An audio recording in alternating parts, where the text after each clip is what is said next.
Hey everyone, Amanda with Eft Designs here with another kiln opening.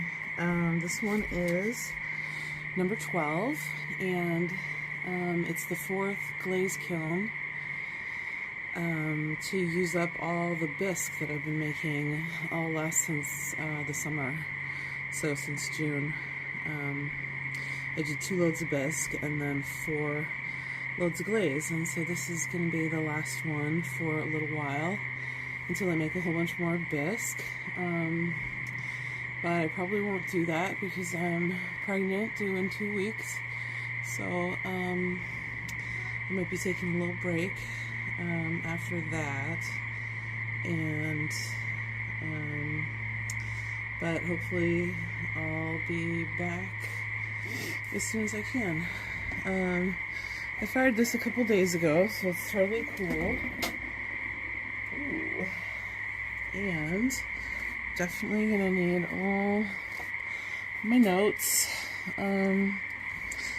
because there's a bunch of cool ornaments in here, and we'll have to figure out which ones those are. So let's see. Okay, so the first one, I just wanted to see what raspberry mist looked like, just plain, just 2 very light coats. If you go too thick on this, a lot of times it pinholes in the texture, so I tried to go light. Okay, let's see, this one is autumn purple, just plain. And this is on my white, it's Georgie's G Mix, which is what I also use. It matches the casting slip that I use, but this is just white clay. Okay, let's see. So I've got 4 of these ones with the fur. Let's see, this one, what's the cactus or ivy?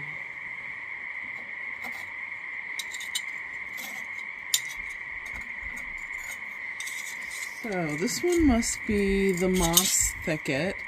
That's a Georgie's glaze. I kind of knew I shouldn't use it on texture just because it is a very thick glaze, and it fills in the holes sometimes.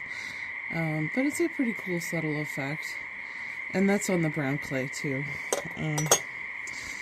These are all on brown, I guess.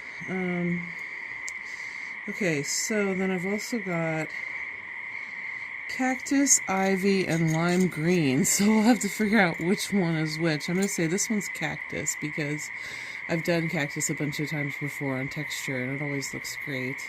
Spectrum cactus. And then this one might be the ivy because I haven't used it that much, but it is a little bit more of a matte.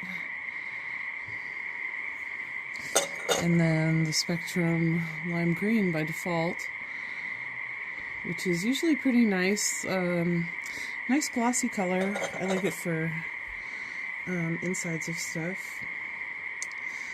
Let's see.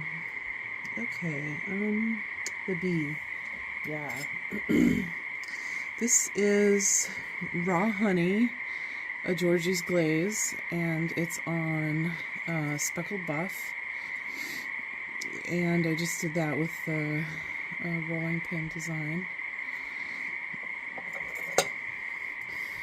Try to fit as many of these ornaments in here as I can. I kind of stacked up this kiln.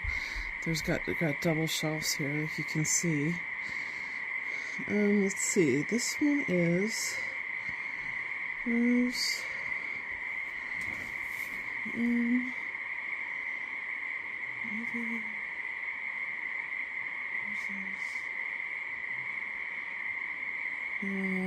Okay, hold on. I'm not seeing this one.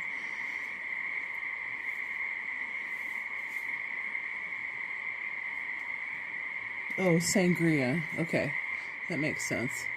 It's kind of also obliterated the texture. The texture wasn't super deep though, So, and that's also on the speckled buff, so that's the sangria.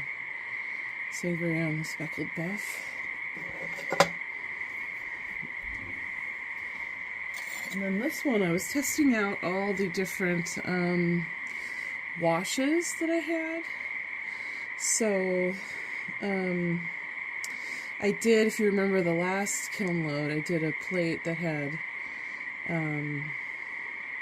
some cedar branches pushed into it, and I used the copper wash on that, and then the Celadon bloom. So this is the copper wash, just like that. And this is under Celadon bloom. But then I also tried the iron wash, the copper wash, the cobalt wash, and the manganese wash. So it looks like, I'm not sure here if that one is the iron. I know these ones are the manganese, so that's just dark, a dark color. This is like an ocean scene. And then this one is probably the cobalt wash, these ones that are blue. That looks pretty good under the Celadon bloom as well. And then the other two just look brown, which I guess I expected. Manganese is black and the iron is usually brown under things. Okay. And then this one I did a couple different Celadons.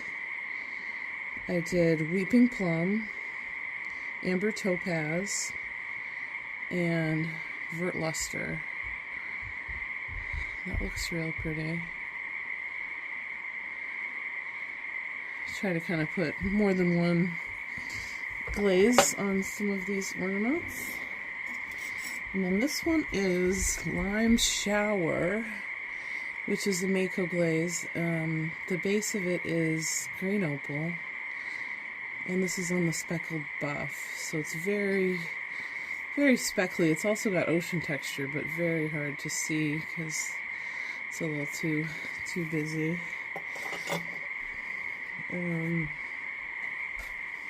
This one,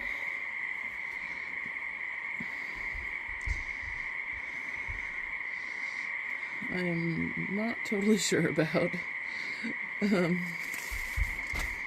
me look back on my other testers. I will put it on the screen if I figure out what it is. Looks to me like cobalt on the back and possibly sky on the front. Okay.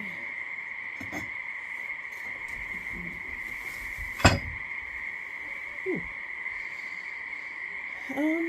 Okay, this plate came out pretty. Not exactly what I expected, but it had this fern texture that was very light, and I knew it wasn't going to come through, so I put some thick stuff on it.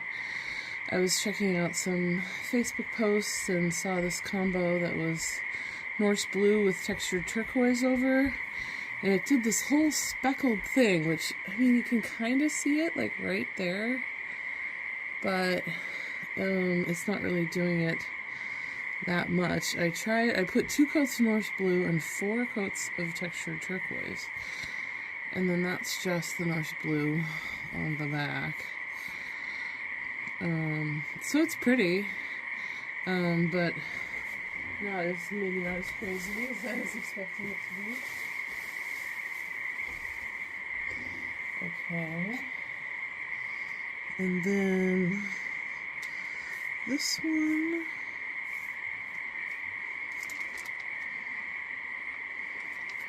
I think this one is Snapdragon, but it might be Reactive Red. No, it might be Reactive Red. I'll also post that on the screen if I figure it out. And then both of these have these transfers from this Japan Crafts on Etsy that I've also posted in another video. So real cute though. Okay, This is all stroking coats. The white is stroking coat cottontail. The red, hot tamale, cantaloupe, dandelion, weeping lizard, bluegrass, and fruit of the vine. And the hot tamale just really kind of was the one that messed it up. It's so pinhole-y right there. You can see how much. But these are cast from actually just the silicone mold that you can cast other things from, resin or fondant or anything like that. So I have a few of them to try out.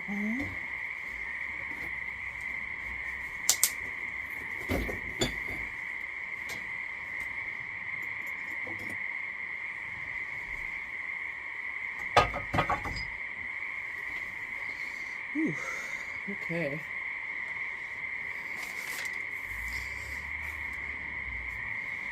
So this one, I tried putting a little bit of glass in the bottom of it, just regular, a green glass marble actually, and it came out with this little crackle. I knew it would crackle.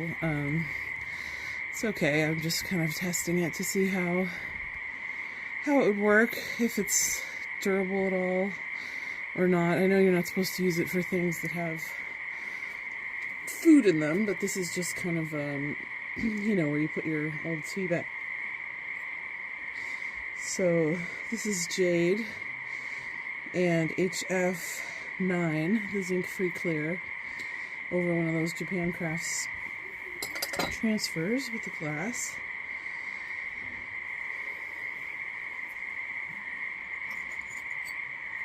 And okay, and then this ornament is, let's see here, it's a roller and then also a stamp, and then the three,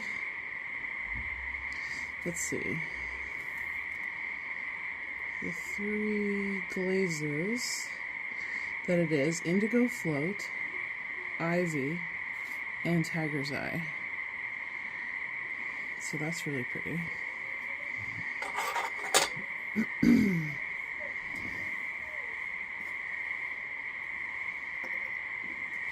Here's a tiny teapot.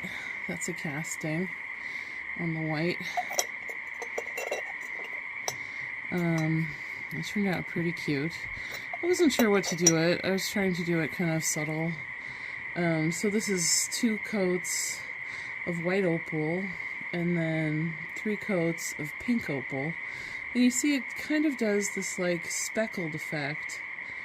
But I was wishing it was a little more heavy than that. I guess I should have put more pink opal on the outside. Pretty cute little teapot though. Single teapot or even a neti pot or something like that. Okay, so these 2 shell testers. These I did, some of you might know, if you've ever watched any of the Old Forge's videos, that he makes his own speckled speckled glaze. So he's got a whole procedure on there on how to, you make up the glaze chips and then you bisque them first, and then you put them back into another glaze so that they won't dissolve, but you can paint them on. And so what happened with these was I bisqued them, but it was in a slow bisque, and so they're okay, but they all kind of stuck together, so I pried a few off. This is them on snow.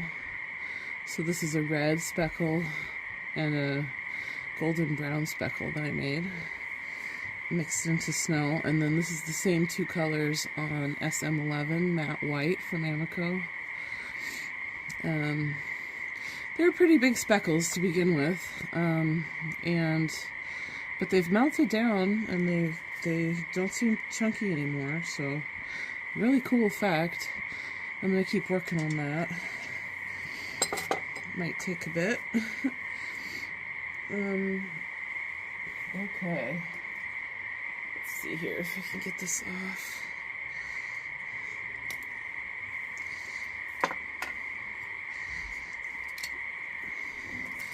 Okay, I've been thinking a lot about crazy stuff lately. This is a mirror. It's not really a mirror for, you know, doing your hair or anything. It's pretty good though for looking into. More of like a scrying mirror.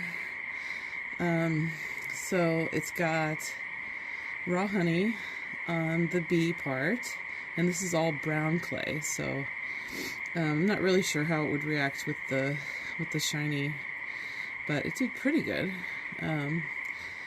And the whole thing is glazed, so I stilted it. And then this is palladium. Wow. Looks like a pretty mirror finish once you get right in there. I don't know. It's pretty nice.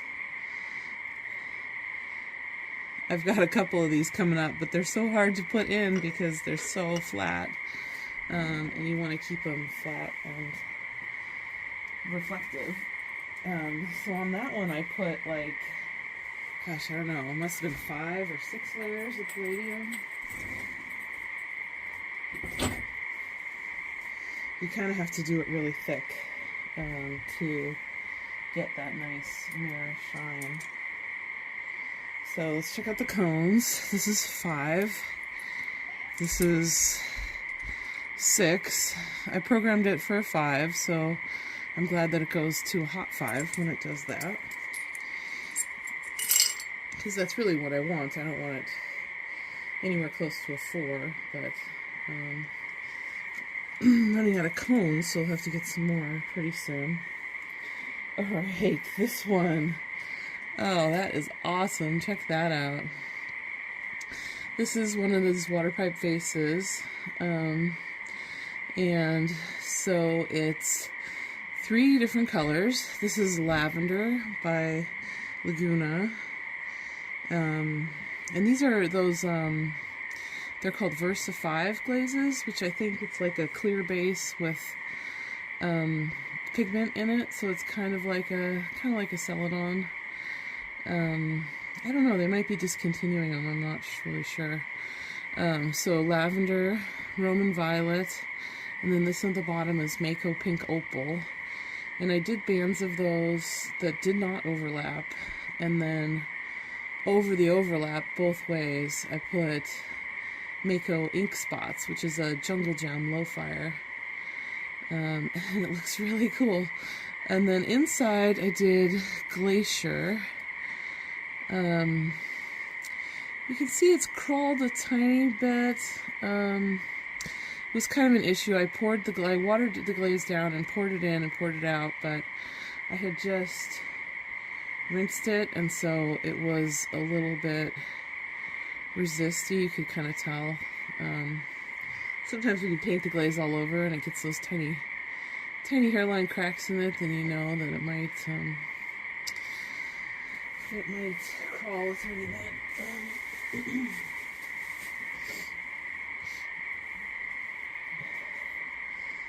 This is the perfect time for a kiln opening. We got a full moon and a frog chorus. Can you guys hear that, frogs? Okay. This glaze, wow, look at that. That is purple. I love it. Lisa Finkel from Finkel Pottery has been making these items with the purple haze glaze, and I just thought it was so amazing, so I had to get some. It's birch on the top and galaxy over that, and then the galaxy kind of just going a little bit down over the purple haze, but wow, what a great purple. I'm a purple person. I love purple. More so than pink, I guess. And yeah. Since Lisa mentioned me in her video the other day, I've had so many good responses from a lot of other potters that do kiln opening videos, watching my videos and saying that they like them. So there's so many fun people out there making videos. I love that we can all talk about it. So let's see, what is this? Okay, winter wood base, and I kind of stopped here. This is all raw right here, actually, because I wasn't sure how far it was going to go. Splotches of, there's a lot of these now. Raspberry mist, indigo float, eggplant, aurora green, frosted lemon. So that must be the eggplant. That, I guess, is the indigo float. That's the raspberry mist. Frosted lemon's harder to see. And then inside is sand and sea, which looks so very white in there, actually. I wasn't sure how it was going to look. That's a cute little vase.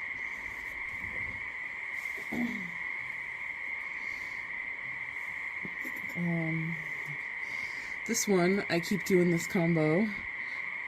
Purple gloss and white gloss mixed together.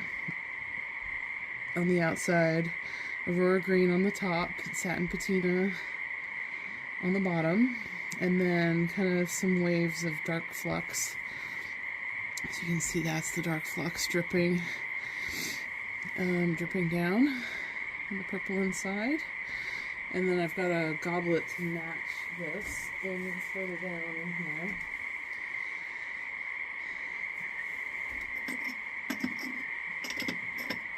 I've been really liking the matching sets lately. A little cup and a little pitcher together. They kind of match. They're pretty cute.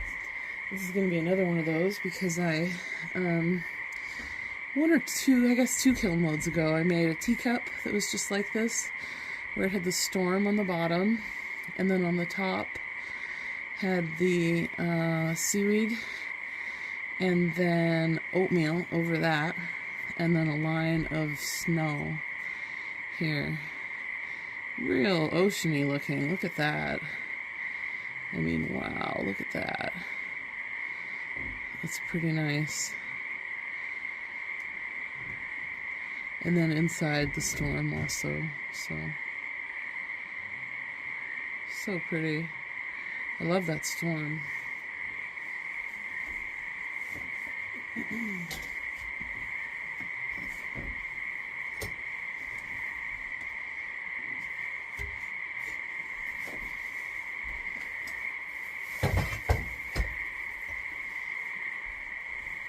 Okay.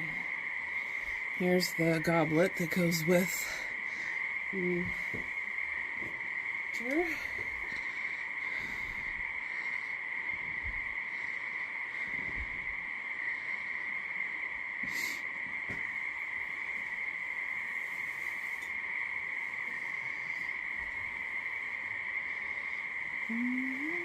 Let's see. 3.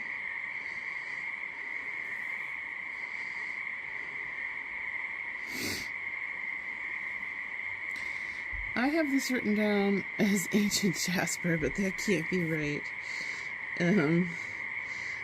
I will try to figure out what it actually is and write it down for you.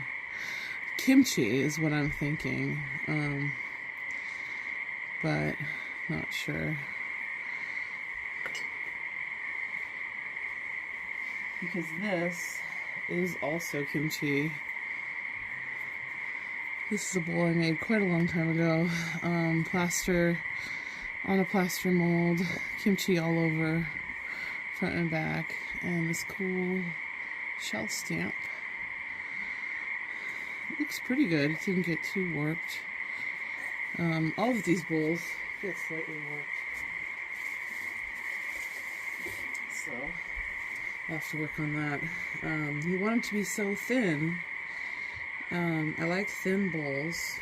I don't like super heavy bowls. So you want it to be thin, but you don't want it to be,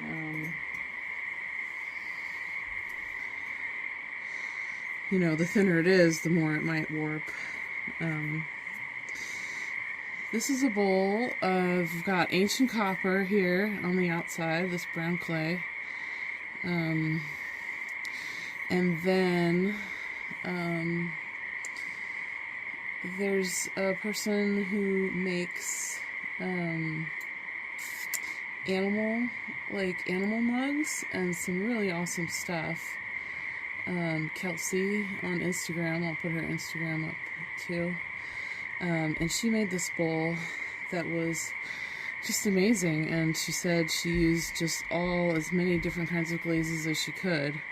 And so I did that same thing. I put a whole bunch of different glazes in a tiny little applicator bottle and made this kind of loose freeform agate shape.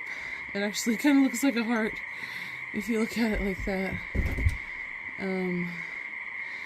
And so I will, at the end of this video, I will attach a quick rundown of all the different glazes that I could have possibly used. I can't really know which one was which, but wow, that's really cool. I like that. And I made this actually from just from another bowl that I had.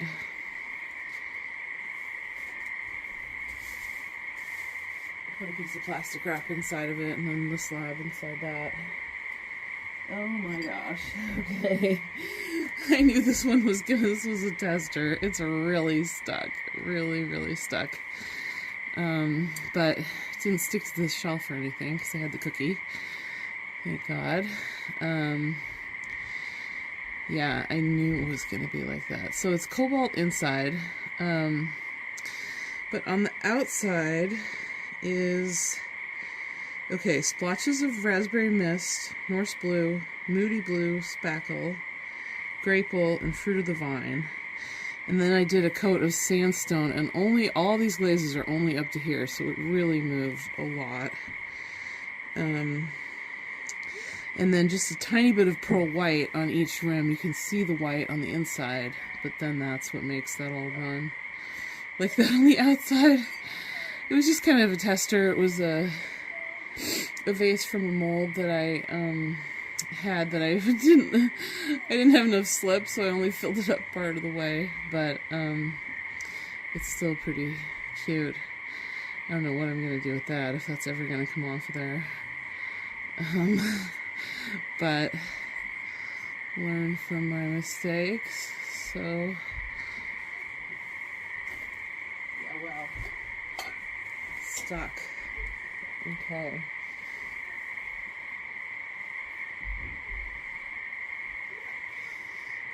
Okay, and now the bottom shelf. This is the 5. This is the 6. So, again, a little bit more than 5, but not too much. Yeah. And then this box, which is hopefully gonna come off.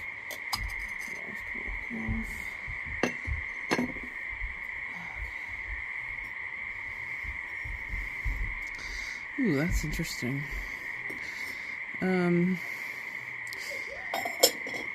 Yeah. A little sharp, but I did put a lot of stuff on it. After making a mug a couple times ago, using the new Midnight glazes, unicorn horn over witching hour, I thought, like, oh, isn't that a cool effect, like the speckly effect? So I did it on this little skunk guy. You can see him front hand. It's kind of like a skunk, handle. And then underneath him, I did leaf green underglaze and the ritual green bead. And then I did the same thing in just the bottom there. And then the rest of this is Amaco wasabi. I don't know. I've used it before and it's been a little kind of not super opaque. I feel like, unlike some of the Celadons, it's got a little milky texture to it. So yeah, the leaf transfer, and I put that in the bottom to match the top but maybe I should have just left it. I don't know. Anyway, what do you think? Skunk box, stash box. Yeah, pretty cute. So,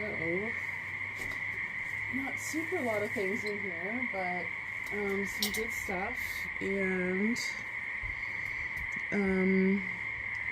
hopefully you saw something that you liked, and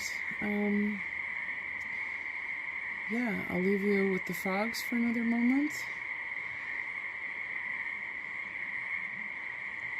Have a great evening. Peace.